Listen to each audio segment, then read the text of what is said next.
जय हो चिल्ड्रन। हिंदी कक्षा में आप सबको स्वागत है। सबको शुभ दिन।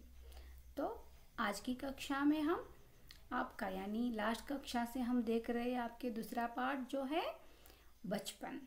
तो बचपन में अब तक हमने देखे कि लेखिका कृष्णा सोबती वो अब हमारे दादी या नानी के उम्र में है। जब वो बचपन में थे तो उसके मतलब उसका बचपन कैसा था और उसके बचपन की जो इच्छाएं क्या क्या थी और उम्र होने के बाद उसकी इच्छाओं में क्या क्या बदलाव हुए अब हम देख रहे हैं। तो हमने देखा कि वो बचपन में कलर कलर के फ्रॉक पहना, डिज़ाइन फ्रॉक पहना बहुत पसंद करती थी, लेकिन आजकल वो पसंद नहीं है। उनको सिर्फ क्या है, सीधा सादा सफ़ेद कपड़ा पहनना अच्छा लगता है। तो हमने देखा कि उसके जो मोजे होते हैं यानी जो सॉक्स हम कहते हैं, तो उसको खुद धोने पड़ते थे जब वो बचपन में थे, क्योंकि उस वक्त नौकरानी या नौकर को ये सब दिए के लिए मना करते थे घर वाले।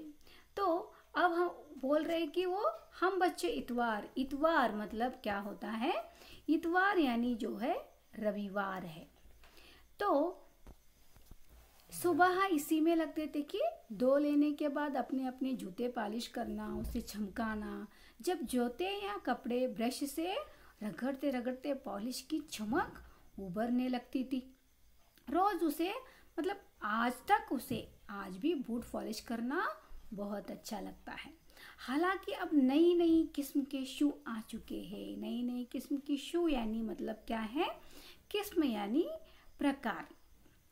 और एक किस्म के शू है आजकल बहुत नए नए आए हैं, अलग अलग प्रकार के आए हैं। कहना होगा कि ये पहले से ही कहीं ज़्यादा आरामदेह है, बहुत अच्छा लगता है। आजकल के जो शू अलग अलग प्रकार के जो होते हैं, तो हमें जब यानी उसको जब बचपन में नए जूते मिलते तो उसके साथ छालों का इलाज, देखिए छालों का इलाज शुरू हो जाता था। छालों का इलाज मतलब क्या है, छाल यानी स्किन, तो इसका भी इलाज करना शुरू हो जाता था यानी उस वक्त। तो जब कभी लंबी सैर पर निकलते अपने पास रुई जरूर रखते थे। तो देखिए लंबी सफ़र करना हुआ तो वो पास में क्या रखते थे, अपने पास रुई यानी कॉटन रखते थे। क्यों? क्योंकि देखिए जूता लगा तो यानी जूते से उसको स्किन पर कुछ भी दर्द हुआ तो वो क्या करते थे, रुई यानी कॉटन को क्या करते थे, मोजे के अंदर डालते थे यानी सॉक्स के अंदर डालते थे। हाँ, क्योंकि हमारे तुम्हारे बचपन में तो बहुत फर्क है ना। मतलब जो अब ये दादी के उम्र में है, जब वो बचपन में थे तो वहाँ का और आपके बचपन से बहुत क्या है, फर्क यानी अंतर है। तो हर शनिवार को हमें ऑलिव ऑयल या कैस्टर ऑयल पीना पड़ता था। यह एक मुश्किल काम था, मतलब उस वक्त ये सब नियम थे। तो हर शनिवार, शनिचर मतलब होता है शनिवार। तो शनिवार को उसे यानी लेखिका को सबको क्या को करना पड़ता था, ऑलिव ऑयल या अथवा कैस्टर ऑयल पीना पड़ता था। यह एक मुश्किल काम था उनके लिए। और शनिवार को सुबह से ही नाक में इसकी गंध आने लगती थी, यानी इसका जो ऑलिव ऑयल और कैस्टर ऑयल का जो गंध है यानी स्मेल है उसको अच्छा नहीं लगता था, लेकिन हर शनिवार को उसे वो पीना ही पड़ता था अपनी सेहत के लिए। तो छोटे शीशों के गिलास जिन पर ठीक खुराक के लिए निशान पड़े रहते, उन्हें देखते ही मितली होने लगती थी। यानी छोटे शीशे के गिलास में वो ऑलिव ऑयल उसको देते थे, तो जिन पर ठीक खुराक यानी जहाँ तक वो डाले थे वो निशान देखते ही उसको क्या आना लगता था, देखिए मितली आना मतलब क्या है, मितली यानी है वो एक अलग प्रकार की यानी उल्टी होना। तो उसको वो शीशे देखते ही उनको उल्टी आना शुरू होती थी। तो मुझे आज भी लगता है यानी लेखिका को अब भी लग रहा है, अगर हम न भी पीते वह शनिवार यानी शनिवारी दवा तो कुछ ज़्यादा बिगड़ने वाला नहीं था, सेहत ठीक ही रहती। तो वो बोल रही है वो ऑलिव ऑयल जो वो पीते थे, वो नहीं पिए तो भी हम स्वस्थ ही रहते थे, लेकिन घर वाले नहीं छोड़ते थे, हमें पीने के लिए देते थे।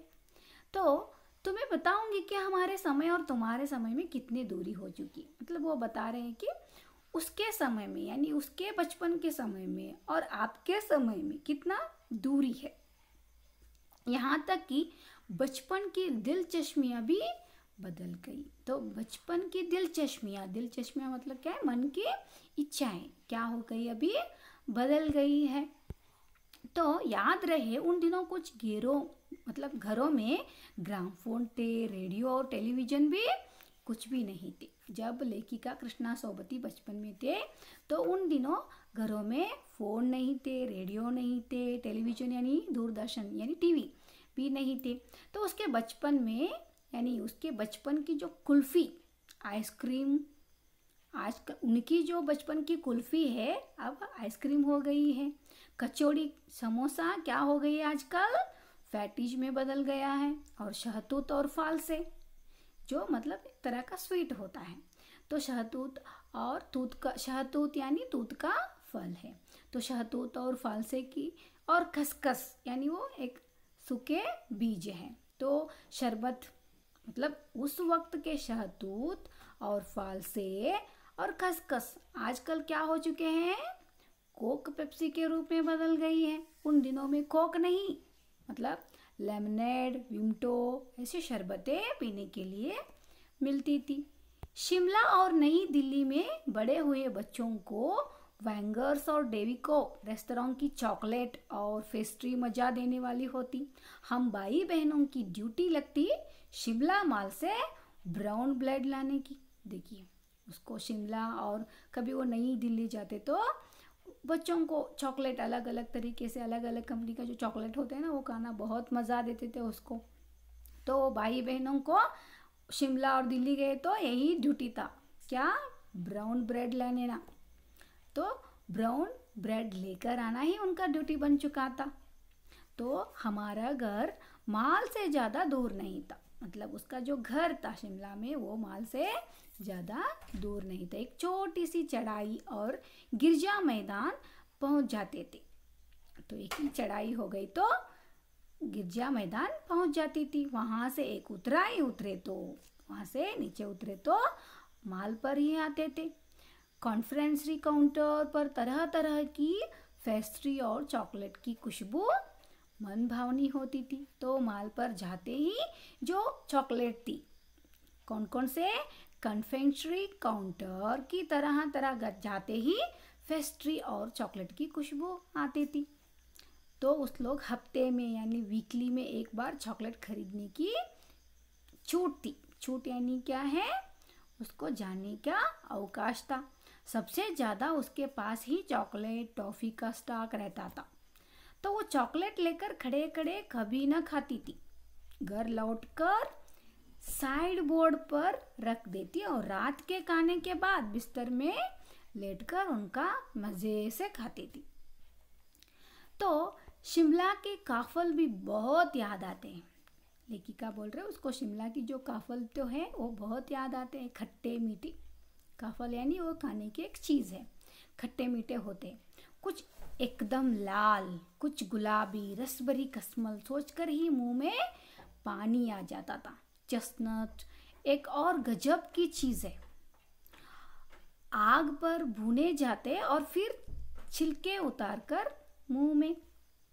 तो चने, जोर, गरम और अनारदाने का चूर्ण, हाँ उसको चने जोर गरम की पुड़िया जो तब थी वह अब भी नज़र आते हैं। पुराने कागज़ों से बनाई हुई इस पुड़िया में नीरा हाथ का कमाल है। देखिए नीचे से तिरछी लपेटती हुई ऊपर से इतनी चौड़ी की चने आसानी से हथेली यानी क्या है, हथेली पर पहुंच जाती थी। एक वक्त था जब फिल्म का गाना चना जोर गरम बाबू ले आया, मज़ेदार चना जोर गरम उन दिनों स्कूल के हर बच्चे को आता था। तो वो चना लेकर जो आता था गाड़ी वाल, ऐसा जो गाना था वो गाते आते थे। स्कूल के सभी बच्चों को ये बाहर पाठ हो चुका था गाने का। कुछ बच्चे पुड़िया पर तेज मसाला लेकर खाते थे। पूरा गिरजा मैदान घूमने तक यहाँ पुड़िया चलती थी। एक एक चना पापड़ी मुंह में डालने और कदम उठाने में एक खास ही लय रफ्तार था, वो खास ही एक मज़ा था।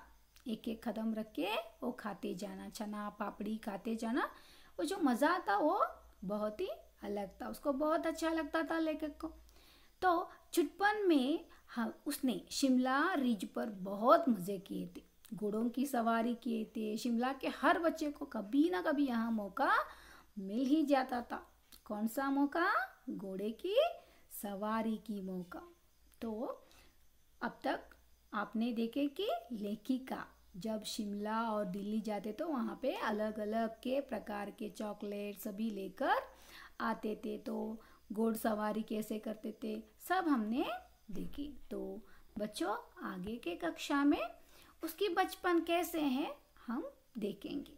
तो तब तक के लिए आपको क्या करना है, जहाँ तक लेसन हुआ है यहाँ तक आपको ध्यान से पढ़ना है और इनमें से दिए हुए 10 जोड़ाक्षर यानी डिफिकल्ट वर्ड्स को लिखकर भेजिए।